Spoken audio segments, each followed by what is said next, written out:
प्यारे सज्जनों, भगवान श्री कृष्ण जी श्रीमद् भागवत गीता में कहते हैं, कर्मों का फल हमें उसी तरह ढूंढ लेता है जिस तरह एक बछड़ा हजारों गायों के बीच में अपनी माँ को ढूंढ लेता है। कर्म फल इंसान को तो भोगना ही पड़ता है। हमारे किए गए कर्म हमें खुद ढूंढ लेते हैं, फिर चाहे वो अच्छे हों या बुरे हों। लेकिन इस बात को लोग ज़्यादा सीरियसली नहीं लेते और हमें लगता है कि कर्म फल जैसा कुछ नहीं होता। अब अक्सर उन लोगों के बारे में बात करते हैं जो दूसरों के साथ बुरा करते हैं, लेकिन फिर भी कोई उनका कुछ नहीं कर पाता। यही सोचकर हम में से ज़्यादातर लोग बुरे काम करने की कोशिश करते हैं और ये भूल जाते हैं कि कर्मों का हिसाब कभी भी तुरंत नहीं होता। किसी के साथ बुरा करने वाला भले ही आसुखी हो, लेकिन कभी न कभी तो उसे उसके कर्मों का फल अवश्य ही भोगना पड़ेगा। आज का सत्संग आपको कर्मों से मिलने वाले फल और कर्मों से जुड़ी एक अच्छी शिक्षा प्रदान करेगा।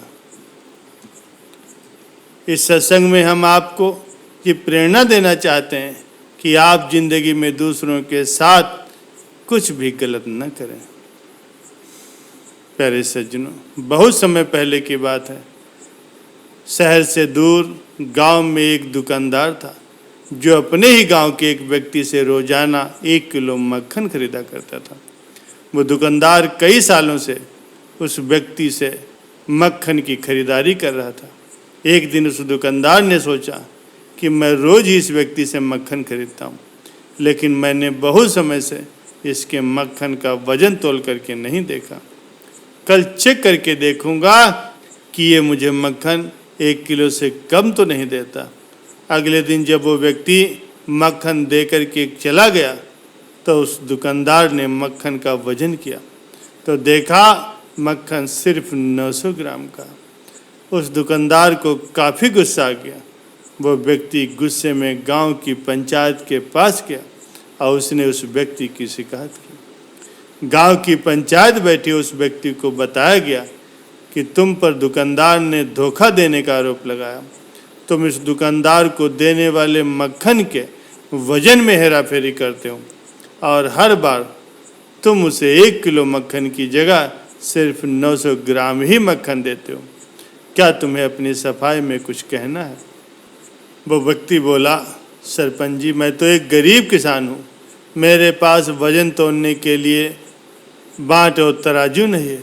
मैं रोज इस दुकानदार से अपने लिए 1 किलो गेहूँ खरीदता हूँ और अगले दिन उसी गेहूँ को तराजू के एक तरफ रख करके इस दुकानदार के लिए मक्खन तोलता हूँ। अब आपको जो भी पूछना है इस दुकानदार से पूछें। पंचायत में बैठे सभी लोगों की सच्चाई समझ में आ गई। उन्होंने उस दुकानदार को गांव से बाहर निकलवा दिया। प्यारे सज्जनों, इससे हमें ये बात सीखने को मिलती है कि हम जैसा कर्म करते हैं वैसा ही हमें उसका फल मिलता है। हमारी चालाकी ही हमारा नुकसान कर देती है। हम जो कुछ भी दूसरों को देते हैं, दूसरों के साथ जैसा व्यवहार करते हैं, वो कभी न कभी लौट करके हमारे पास आ ही जाता है। किसी के लिए अच्छा करोगे तो आपके साथ भी अच्छा ही होगा। उसी तरह अगर किसी का बुरा सोचोगे और बुरा करोगे तो आपके साथ भी बुरा ही होगा। जैसे दुकानदार को अपनी चालाकी से नुकसान झेलना पड़ा, उसी तरह हमें भी अपने कर्मों की वजह से कभी न कभी नुकसान झेलना ही पड़ता है। दूसरों के साथ बुरा करके हमें 1 या 2 या 10 बार बच सकते हैं, लेकिन एक न एक दिन उसका परिणाम हमें भोगना ही पड़ेगा। हम अपने कर्मों के फल से भाग नहीं सकते। बुरा करने वाले के साथ बुरा ही होता है, फिर चाहे वो आज हो या आने वाले 1-2 साल के बाद। उसी तरह दूसरों का अच्छा करने वालों के साथ अच्छा अवश्य होता है।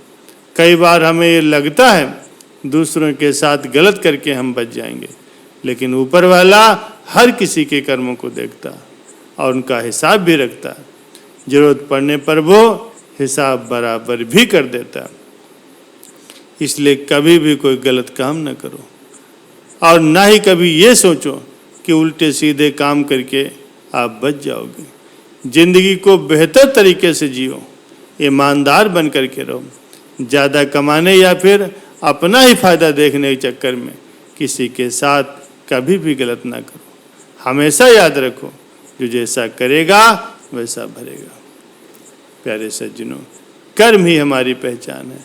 हमें हमारे कर्मों से ही पहचाना जाता है। भले लोग भले ही हमारे नाम से जानते हो, लेकिन दूसरे हमारी रिस्पेक्ट हमारे नाम की वजह से नहीं, बल्कि हमारे कर्मों की वजह से करते हैं। इसीलिए तो किसी ने सच ही कहा है, हमारे कर्म ही हमारी असली पहचान है, वरना एक नाम के तो इस दुनिया में कई इंसान हैं। दूसरों के साथ अच्छा करने वालों को और दूसरों की मदद करने वाले को हर कोई याद रखता है, फिर चाहे वो व्यक्ति छोटा हो या बड़ा हो। लेकिन गलत काम करने वाले व्यक्ति को दुनिया में कभी कोई सम्मान नहीं देता। हम भले ही अपनी ज़िंदगी में कितने भी बड़े बन जाएं, अगर दूसरों के प्रति हमारा व्यवहार गलत होगा तो कोई भी हमारी इज्जत नहीं करेगा। प्यारे सज्जनों, सदैव अच्छे कर्म करें और जहाँ तक हो सके हमसे किसी को दुख न पहुँचे।